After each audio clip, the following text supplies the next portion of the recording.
আমরা আজকে কি শিখবো? American passive. আমরা আজকে কি শিখবো? American passive. প্যাসিভ মোডের ধার দিল ডোনাল্ড ট্রাম্পের দেশ, শর্টকাট রুলে এর সমাধানটা বেশ। হ্যাঁ, তোমরা ঠিকই শুনেছ, আজ আমরা করব আমেরিকান প্যাসিভ। আর এই আমেরিকান প্যাসিভটা কি আমি অল্পের মধ্যে বুঝিয়ে দিচ্ছি।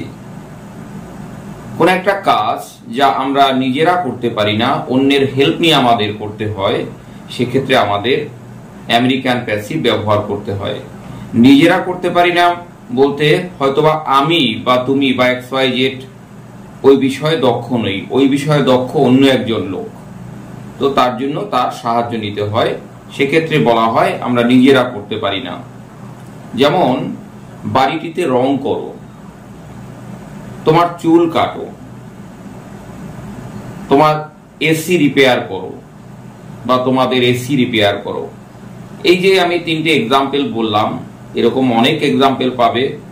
তো এই তিনটে এক্সাম্পল বললাম, এখানে দেখবে সবকটা কাজ আমরা নিজেরা করতে পারি না। বাড়িটিতে রং করো, তো নিশ্চয়ই আমরা নিজেরা রং করি না, রঙের যে রং করে যে মিস্ত্রি তাকে ডেকে নিয়ে আসি, তিনি রং করে দেন। তো চুল কাটার ব্যাপারটা নিজেরা কাটি না, সেলুন বা পার্লার বা কোথাও গিয়ে আমাদের চুল কাটতে হয়। তারপরে এসি রিপেয়ার করা, এটা মেকানিক্স, তাকে ডেকে রিপেয়ার করতে হয়। এসি বিষয়ে যে অভিজ্ঞ আছে রিপেয়ারিং এর ক্ষেত্রে, তার দ্বারস্থ হতে হয়, তার হেল্প নিতে হয়। তো এই ধরনের সেন্টেন্সের ভার্বের প্যাসিভ করতে গেলে পরে গেট ও পিপি, গেট অবজেক্ট ভার্বের পাস্ট পার্টিসিপল ফর্ম আমরা ব্যবহার করি। তোমরা শর্টে এভাবেও বলতে পারো গেট ও পিপি। যেমন কালার ইওর হাউস, তাহলে কালারটা হচ্ছে ভার্ব। শুরুতেই কালার ভার্বটাকে কি করে প্যাসিভ করি আমাদের দেখতে হবে। দেখো, শুরুতেই রয়েছে তোমার কালার, এই ভার্ব। তো তোমার সেন্টেন্সটাকে প্যাসিভ করতে গেলে সূত্রের গেট প্রথমে পাতিয়ে দিতে হবে। গেট, গেটের পরে কি বললাম? অবজেক্ট।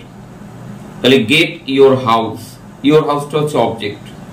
গেট ইওর হাউস, কালারের পিপি ফর্ম হবে কালার্ড, মানে পাস্ট পার্টিসিপল ফর্ম। তাহলে পুরোটা কি দাঁড়ালো? Gate your house coloured. এভাবে তোমার প্রত্যেকটা সেন্টেন্স প্যাসিভ করা যাবে, মানে ভার্ব প্যাসিভ করা যাবে। কাট ইওর হেয়ার এর ক্ষেত্রে হবে গেট ইওর হেয়ার কাট। তারপরে রিপেয়ার ইওর এসি হবে গেট ইওর এসি রিপেয়ার্ড। এভাবে আমরা আমেরিকান প্যাসিভ করব।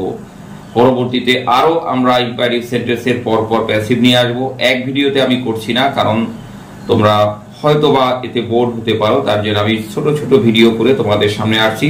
তোমরা আমার সাথে কানেক্টেড থাকবে এবং তাহলেই তোমরা পুরোটা শিখে নিতে পারবে। এবং অবশ্যই এগুলো অবশ্যই এই পার্টগুলো খাতায় লিখে রাখবে।